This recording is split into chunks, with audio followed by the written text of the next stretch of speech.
Testing, testing, 1, 2, 1, 2. You guys can hear me fine up there? Judge, you can hear me no problem? Okay, very good. Thank you. I'm just doing a quick test. Test.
Good afternoon, everyone, and thank you for joining us for today's public safety briefing led by Deputy Mayor for Public Safety, Phil Banks.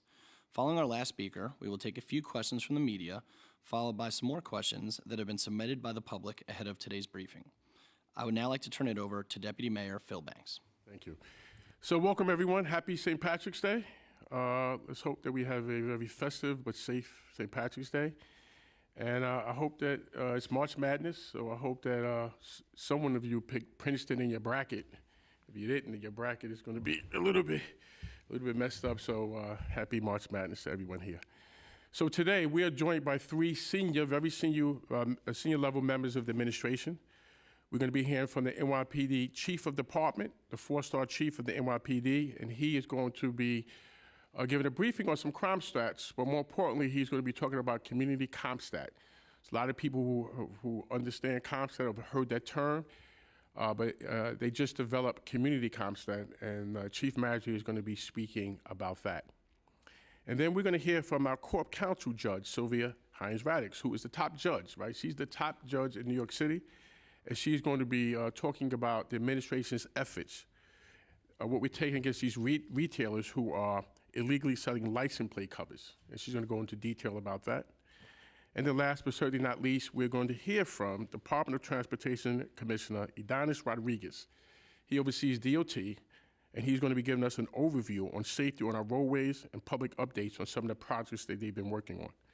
So we've had these meetings now 3 or 4 weeks now, and we're going to be fine-tuning them. And as you see, each week we have different guests that come forth, and we're trying to provide as much information as we possibly can on what we're doing, but more importantly, what we need to hear from you so that we can continue to do our jobs a lot better. So a lot of this is communication, but certainly we want to inform and be able to do our job a lot better. So we certainly thank for you who are tuning in. So tell a friend, send a link if you have a link to different people, because we need to hear from as much people as possible. Now, how do you get involved? As a start, go to nyc.gov, nyc.gov, and click on Office of the Mayor. Once you do that, you will receive an email, and that email will inform you of what we're going to discuss for this upcoming weekly briefing, and then it'll give you the opportunity to submit your questions so that we can now answer your questions and kind of hear what you're seeing, what you're feeling, and the things that you need answers to, or the things that you need us to know so that we can revamp our plans and our strategies accordingly. So for those who do, we certainly thank you. Please tell a friend. And certainly for those who have not done it thus far, who are listening for the first time, please feel free to go onto their website. We certainly encourage you. So kicking it off today, we're going to have the 4-star Chief in the NYPD. So for those who don't know, in the NYPD, the uniform side of it, we have 1-star chiefs, 2-star chiefs, 3-star chiefs, but there's only one 4-star chief, Chief of the department. Everything funnels into the Chief of the department, and he is going to let us know about something that he's kicking off called Community CompStat. Jeff, kicking it to you.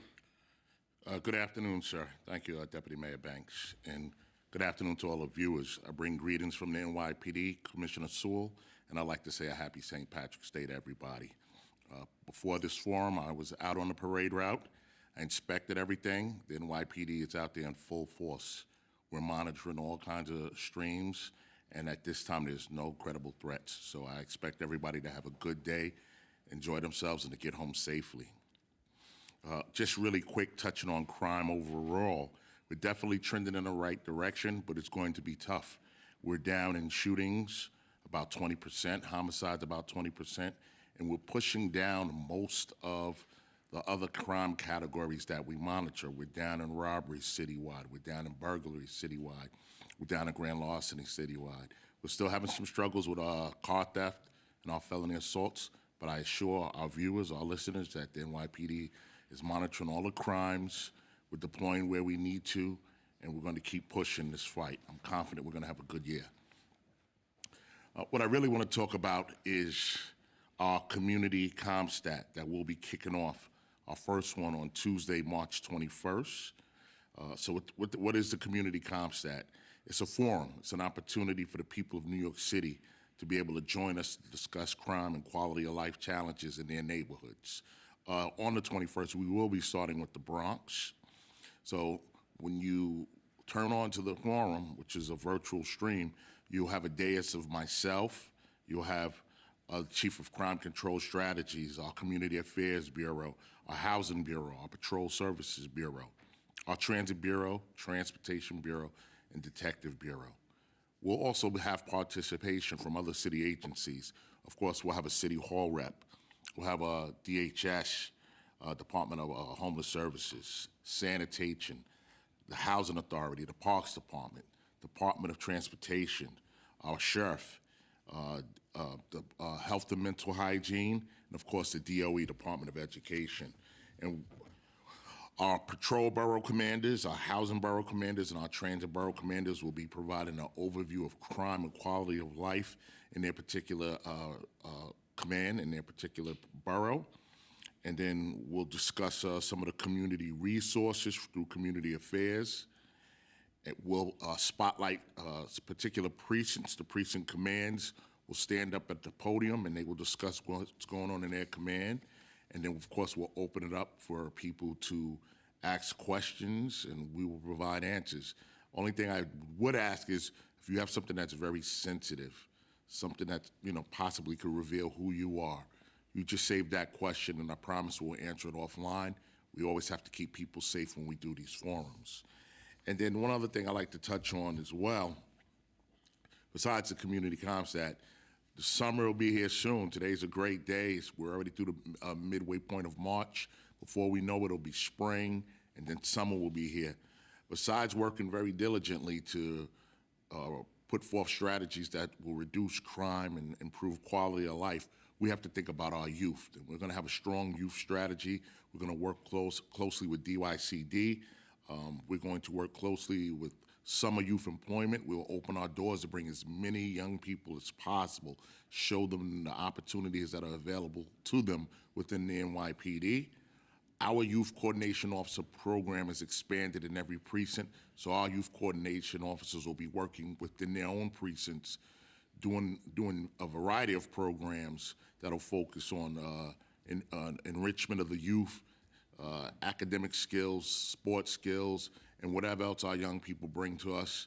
If they want it, we'll find a way to provide it for them, and we'll use it as a way to bring value to them and have a positive impact on them and their families. So these are the things I just wanted to discuss this morning, and it's really an honor to be here. Thank you, Deputy Mayor. You know, I had the privilege of working with Jeff for many, many years. In my opinion, Jeff commanded two of the toughest precincts in New York City, 73rd Precinct and 75th Precinct. He commanded Community Affairs, Chief of Patrol, Housing Borough, Brooklyn.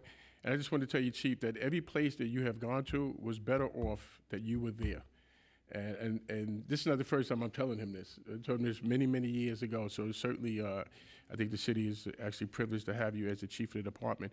And as the Adams administration is attempting to do, this is actually relates to a question that was asked maybe 1 or 2 weeks ago about who's coming up here, is that CompStat was a very revolutionary concept that was instituted years ago. And, Commissioner Bill Bratton has to get the overwhelming majority of credit for implementing that.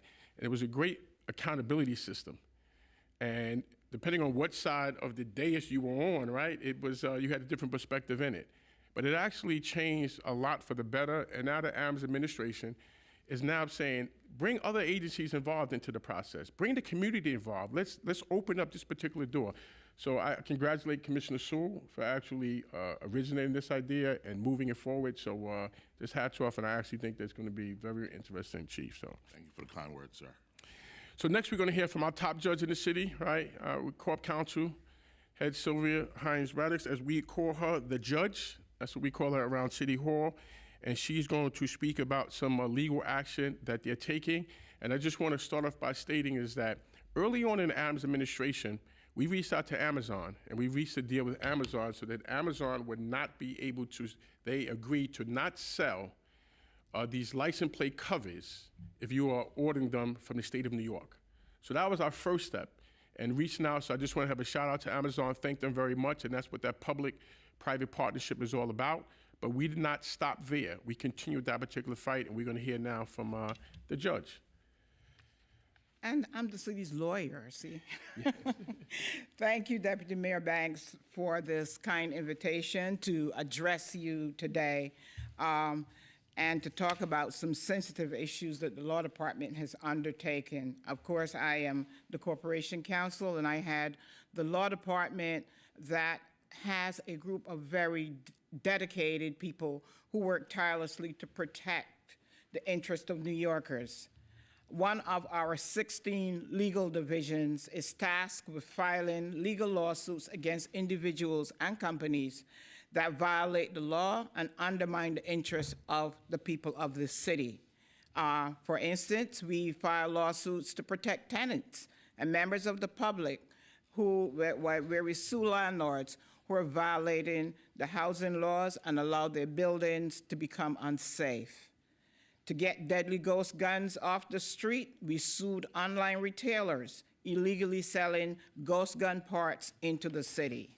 And today, I'd like to provide you with an update of the effort that we've just started to prevent the sale of license plate covers.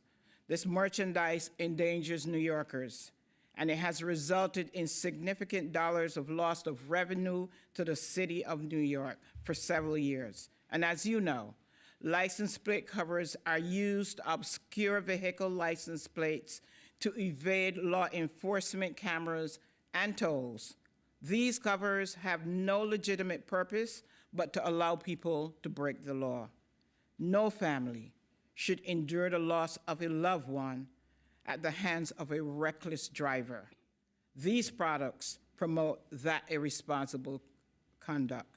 The NYPD has since March of 2022 associated unreadable license plates with instances of traffic violence and crime, enabling reckless drivers to evade 1.5 million speed and red light cameras is the estimated number. Traffic deaths during this period have surged, and traffic fatalities are at their highest since 2014. In addition, license plate covers cause a direct loss of revenue to the city. The sale and distribution of material intended to cover a license plate is unlawful. Pursuant to NYC Local Law 22, as well as Section 402 of New York State Vehicle and Traffic Law. This past summer, as was said by Deputy Mayor, Amazon complied with the city's demand to immediately stop selling these license plate covers to New York City residents. And our efforts at this interest has not stopped. Several weeks ago, it came to the city's attention that two of the nation's largest auto part retailers, with 33 locations in New York City, were illegally selling license plate covers. Through cease and desist letters from the law department on behalf of the city, two of these companies were put on notice that their unlawful sales should stop or they would face legal action. Today, I report that both companies have agreed to follow the law. One of the companies, Advanced Auto Parts, Inc., has confirmed in writing that license plate covers were removed from their city stores and would no longer be available on sale, online sale in the city. We await written confirmation from the second company, AutoZone. We've made it clear to their legal office that the city is prepared to see them in court if this promise is not kept. Other retailers engaged in this behavior should take notice. The city is intent on enforcing its laws. The city of New York will not tolerate companies that flout the law and put New Yorkers at risk. Thank you. Thank you. Thank you. And those are the things that make a lot of difference. You know, those are the areas that make a lot. I mean, you just think about it for a second. What is as the judge says, what is the reason or the rationale for you having something that's going to obscure or cover your license plate? You're evading a toll, you're evading a camera, or you're engaging in some other illegal activity. So I just want to applaud you and thank you very, very much for that effort. Okay, so now next up we have our DOT Commissioner, Adonis Rodriguez. And though there are a lot of different agencies, such as the Corp Council, the Police Department, the Sheriff's Office, that do a lot of work when it comes to our highways, the lead agency and the lead person is Commissioner Rodriguez, and he's now going to take it from here. Shoot. Thank you, Deputy Mayor Banks, and we know that under the leadership of Mayor Eric Adams, as we have seen from Deputy Mayor and the judge and the chief and myself, there's only one responsibility that we all have in this case from DOT is to see traffic violence as something that we are committed to eradicating. And even the data is showing, updated data showing that fatality is also dropping, you know, in different ways that we're going to be showing through the slide. And this is the result of partnership between, you know, NYPD, DOT, and other agencies under our Mayor Eric Adams. It is my pleasure to join you on behalf of New York City Department of Transportation. And again, whatever I'm doing as a commissioner is the result of having a great leadership that I have together with my first deputy, Margaret Forgione, Paul Ochoa, Julie Berry, and the great team of almost 6,000 men and women that work very hard, DOT, to be sure that safety in the street is a top priority. Throughout Vision Zero, we've been able to see improving safety on our street throughout engineering, education, and of course, enforcement. The loss of one life is too many for this administration, and we are committed to reduce it to zero, the numbers of pedestrians and cyclists that lost their life because of crashes. We have seen reduction for the first time of traffic fatality in New York City, declining for the first time since 2018. This decline runs counter to national-wide trends. As we have seen the city being an increase of crashes and numbers going up on fatality, New York City is leading a decline of those numbers. To help combat the increase in reckless driving during the pandemic, DOT last year secured authorization to operate our speed camera 24 hours, 7 days a week. Most crashes were happening from 10 p.m. and 6 a.m., and we went to Albany, and we secured a speed camera 24 hours. We also improved safety at 1,600 intersections as we continue to install life-saving infrastructure to support Safe Street under the leadership of Eric Beaton, who oversees everything on planning in our street. In slide 2, we will see how the data that we are seeing so far this year. All those data in year-to-date as February 2nd, 2023. All traffic fatalities are down 30% from 2022 and down 9% from 2019. Pedestrians fatalities are down 32% from 2022 and 2019. Motor vehicle fatalities are down 47% from 2022, and bike killed and severely injured are up 30% from 2022, but down 8% from 2019. Of course, the whole portfolio, looking at those data, is also followed by Julia, who is also here with us. So they're doing a great job in that particular area at DOT. All severe injuries are up 14% from 2022, but down 26% from 2019.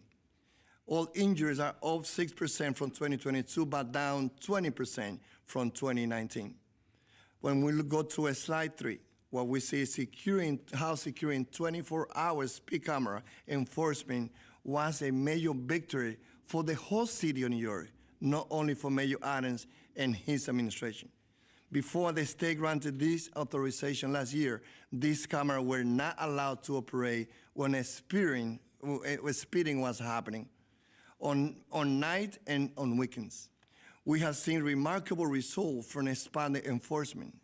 Since August 2022, the first month of around-the-clock enforcement, the city has seen 40% reduction in speed violations. We are not telling people not to drive.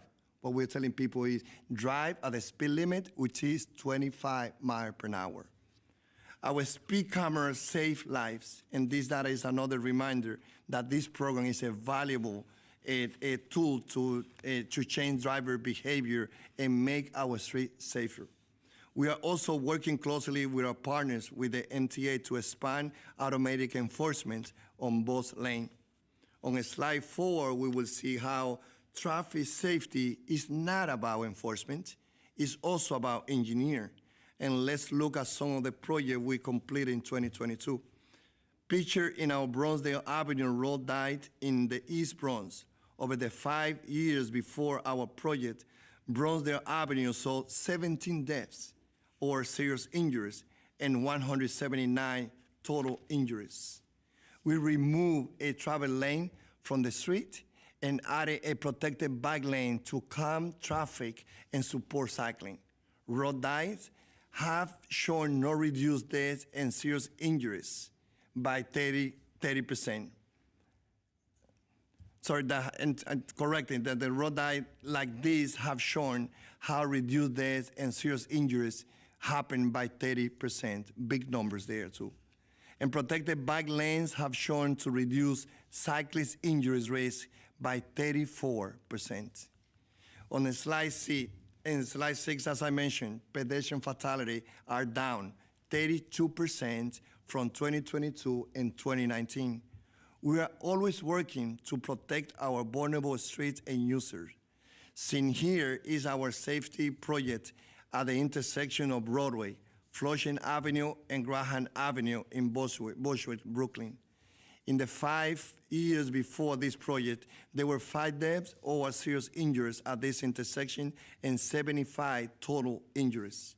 We extended the curb and sidewalk to shorten pedestrians crossing and provide safer turn for vehicles. Curb and sidewalk extension like this has shown how to reduce deaths and severe injuries have been happening for pedestrians by 45%. When we go to slide 7, we look forward to many great projects and initiatives this year. This is just a sampling of what we will do in 2023, and we are already on the way. Just last weekend, I stood with Mayor Adams to announce the start of our next phase of Broadway vision to add a new plaza and shared streets along this iconic Manhattan corridor. Rest assured, we have exciting projects across the whole board, including our plan to deliver a road diet and protected bike lane on Sunview Avenue in the Bronx and on Hillside Avenue in Queens, where we plan to install pedestrian island.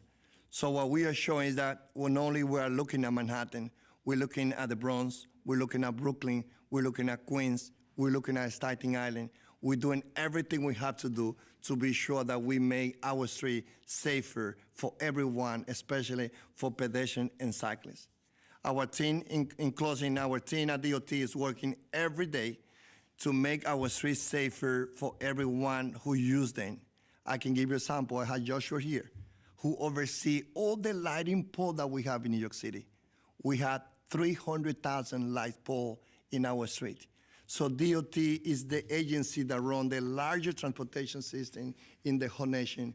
And we know that with the support of Mayor Allen, with the leadership of Deputy Mayor Banks and many other NYPD, we will continue to ensure that 2023, we will see even lowest number of pedestrians and cyclists. Thank you. That was very informative, Commissioner. And I just to thank you. It was a lot of information there. I know the takeaway for me was when 40% speed violation cameras were reduced, which means people are adhering to a degree. So you've heard our information for this week. A lot of good news. We're trending in the right directions in a lot of different areas. Doesn't mean it's there. Doesn't mean we'll ever get there.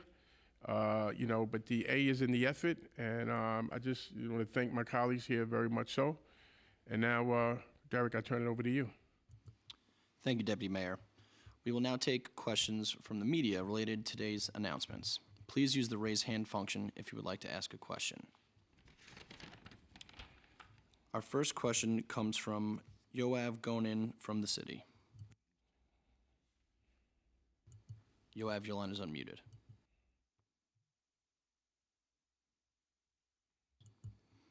All right, we'll try to come back to Yoav. Our next question comes from Jeffrey Mays from the New York Times.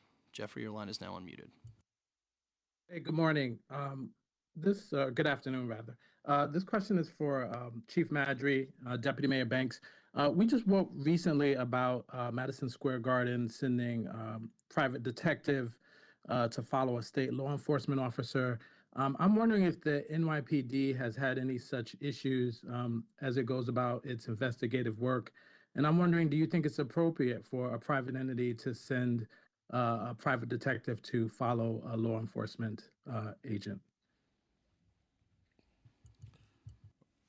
I'm going to take that. Repeat the question. Was that an on-topic question? I missed the question. It was something with MSG sending a private detective. Yeah, MSG sent a private detective to follow a state law enforcement officer. I'm wondering if the NYPD has had any such issues with that. And secondly, do you think it's appropriate for a private business entity to send a private detective to follow a law enforcement agent? That's a question. I would need more data to be able to answer that question. When they said they sent a private investigator to follow a law enforcement, I certainly would need much more information other than to answer that particular question there. So if Jeff, if you get a little more about that, then I can actually attempt to give you a more of an intelligent answer. But just a question about a private business, I don't know who they sent it on. I don't know what the parameters are. It's a little bit more difficult to answer that question in that format. And if I may, I'm not aware of any incident where any private detectives were following members of the NYPD in regards to anything that's going on in Madison Square Garden. All right, our next question comes from Yoav Gonin, again from the city. Yoav, your line is unmuted.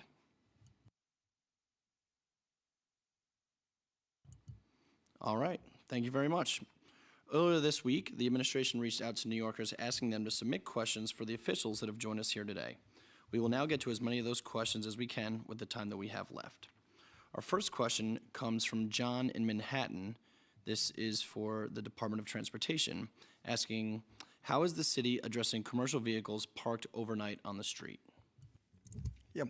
And first of all, I also want to say thank you to Ryan Lynch, my chief of staff, also for the great job that he do leading our agency.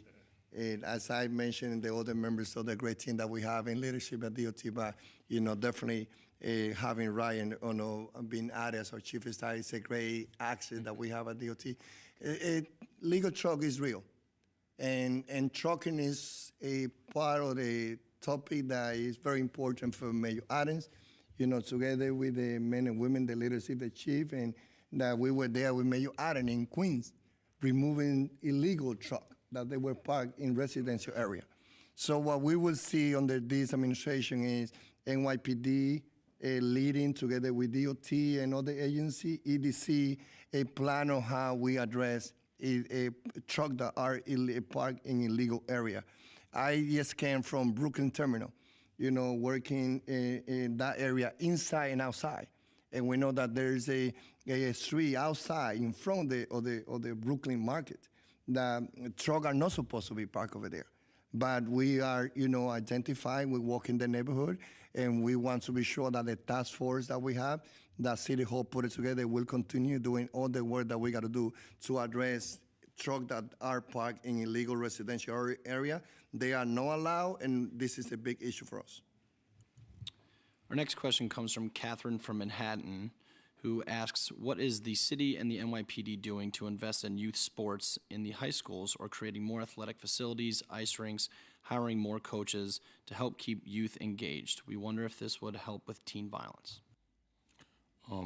I believe it would help with teen violence, but that's not really in our purview to, open up ice skating rinks and sports facilities. We do work closely with our communities. We work closely with our schools. We do have youth centers that our officers run programs out of. We have our youth center in East New York, right on the corner of Pennsylvania and Liberty Avenue, where we do a lot of things with young people involving academics, sports. We have a full-fledged music studio in there. We have a aeronautics program in there. So we have a lot of great things in there. But that's just one center. We would love to partner up with other people, other donors, and possibly open one center in every borough, 2 centers in every borough, where not only can the police work with the youth, but other programs can come in and they can do their programs with young people to keep them off the streets. I think that would be a tremendous help in our communities. And I just want to add on, Catherine, I think it's a very, very good question. If the question is, the more we invest in our youth, does it have an impact on crime? And the answer is yes. And, you just gave me an idea. Maybe we'll have, in the short future, we'll have a briefing where we talk about all of the city's efforts and how we are investing into the youth, and then we can hear ideas on what we need to do a little bit more of or differently. So, but that's not just on the NYPD. That's one of the agencies, of course. But then, of course, there's the DOE, there's YSS, there's just a host of different agencies, and we can all bring them together and have a forum on that. I think it's a good question, and I appreciate the question. And Mayor, if you don't mind, first time that the city has the office of sport Yes. and wellness created Yes. on the Mayor Island. So this is also something that we have. I don't think that many city has a office for sport and wellness, and this is something that is happening on the Mayor Island too. The law department also has a program that we're also doing now for youth, and we started an apprenticeship program that will be going in this summer. So there are lots of pieces. Absolutely. We can. Our next question comes for Judge Hines Radix. People are defeating red light and speed cameras by either covering their license plates with plastic or paint. What is the city doing to crack down on this? Well, That question yes, may have been asked before. we're right on topic. We answered that, and we will continue the enforcement that the city has, and we intend taking all of the legal avenues to ensure that people are complying with the city's laws.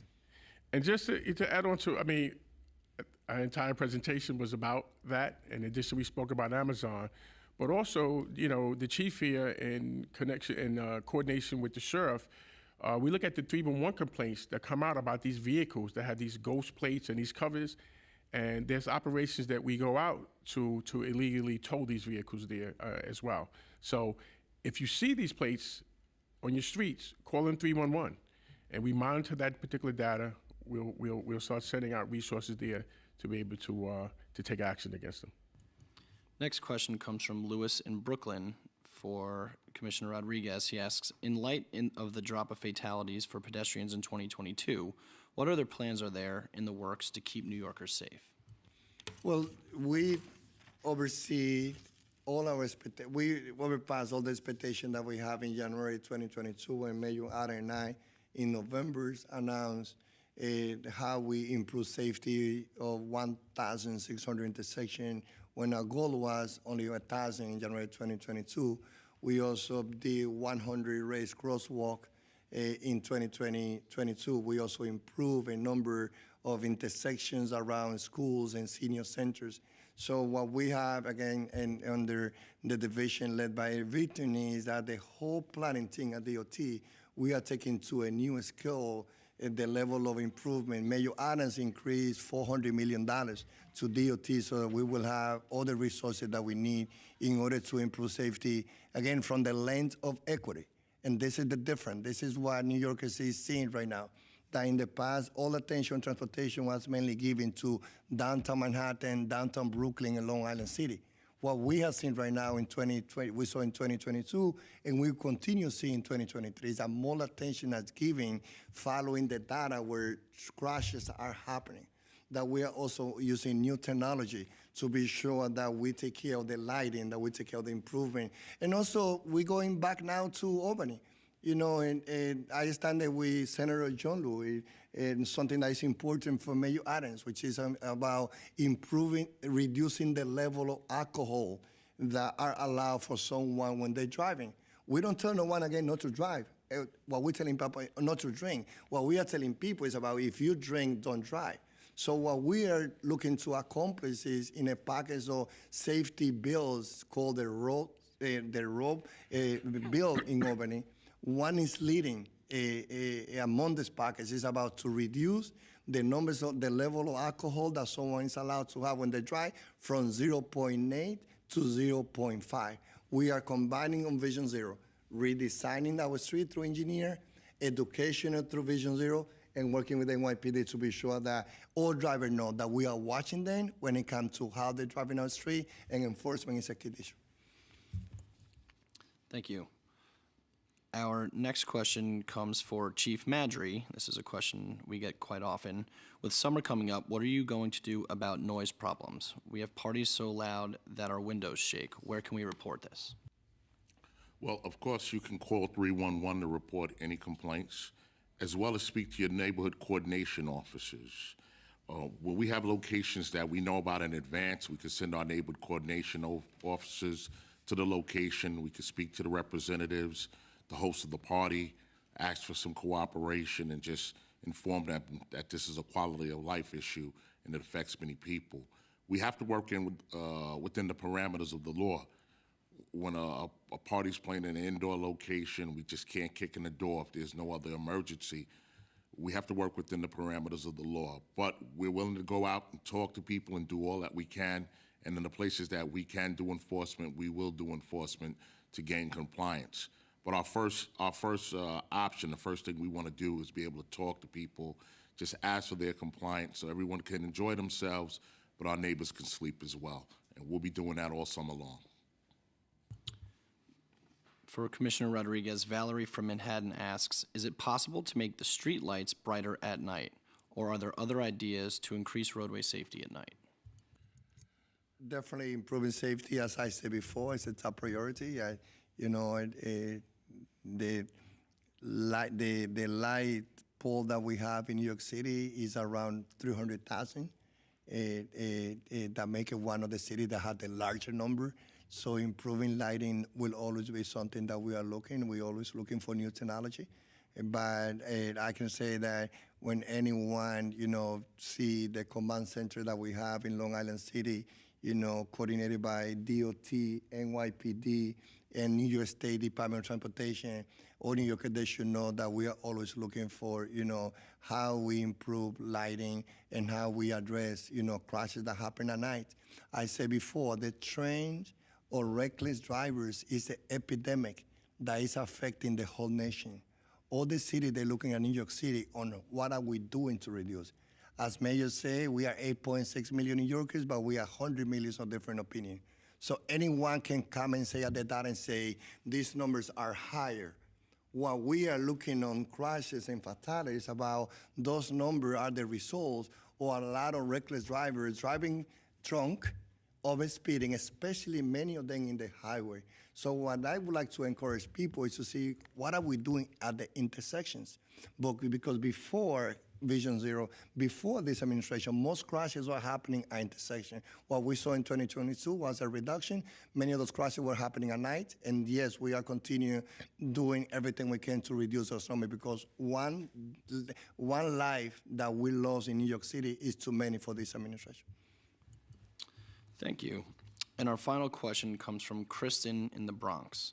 She asks, I take the A and 1 train to school in the Bronx, same as my students. When I transfer to the one at 168th Street in the morning, I often don't see officers. What can be done to increase enforcement around school hours? Christian, thank you. I will speak to the commanding officer of that respective train district. I absolutely want you to see more police officers there. I want the young people to see the police officers there. We want everyone to get to school safely and get to work safely. So we'll put some extra coverage there. Thank you. On behalf of the Adams administration, I would like to thank everyone for tuning in to today's briefing. We look forward to seeing you all at our next one. Have a great day.